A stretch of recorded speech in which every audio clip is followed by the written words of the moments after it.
It's the last Chinese breakfast. Gotta load up on my dumplings. We begin our journey home in about 15 minutes. We're gonna go to the airport. We have several layovers, and I think it's probably gonna be another 40-hour trip, but we gain a day back because we're flying back in time. So we won't get to Austin until Tuesday morning at 5 a.m. It's current Monday morning at 5 a.m. It's currently Sunday morning at noon here in China. So here we go. I had an anticipation about coming to China that I rarely have when I travel, and I think it's because China is so different from Western culture and really just so different from any other place that I'd ever traveled to before.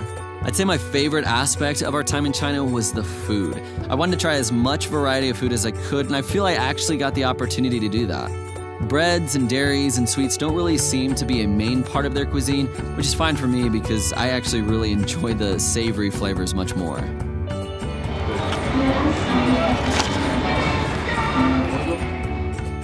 There's only about a 5% obesity rate in China, which I think has to do a little bit with the food that they eat, but also that they use chopsticks, and it sort of slows you down when you eat since you can't really shovel a ton of food in your mouth like you can with a fork or a spoon. And they also just seem to be very active in general, walking and biking and going to the park and using a squatty potty every day. Squatting down every day is a full body exercise.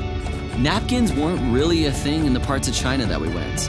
Most restaurants had tissue paper, which kind of ends up sticking to your hands a lot more when you've got greasy food. I guess the better you get at chopsticks though, the less you actually have to use napkins.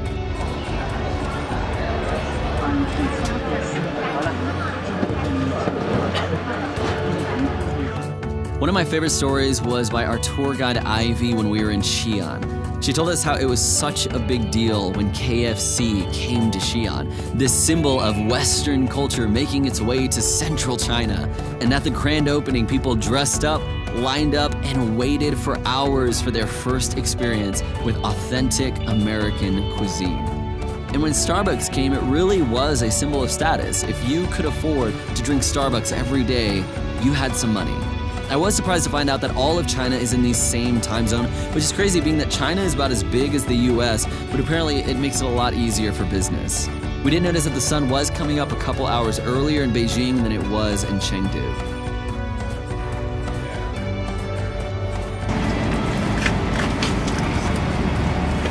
We learned that most of the high-rise buildings in the cities were residential condos, and when people got them, they got them naked, which means it's up to them to get the plumbing and the electricity all hooked up. As a people, they don't seem very fond of going in debt with exception of their home. It's not uncommon for 80% of every paycheck for 30 years to go towards their home. We also didn't see as many bad translation signs as we anticipated, but there were a few, some of them a little less politically correct than others.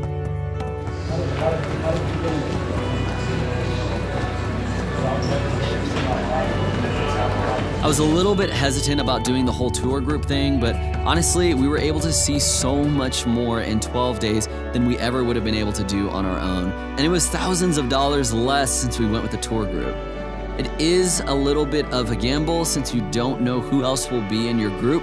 Will there be the constantly late people? Will there be the people who let everyone know about their food preferences at every meal? Will there be people who never seem to know what's going on? Will there be people who carry around big stupid cameras and talk about their YouTube channel?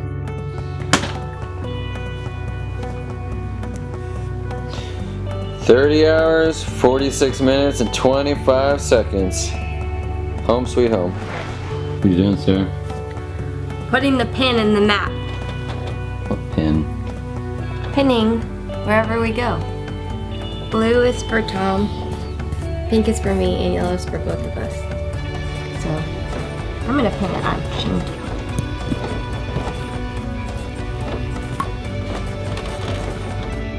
I'm excited to see the memories we made there eventually turn into nostalgia of the adventure that we had in China.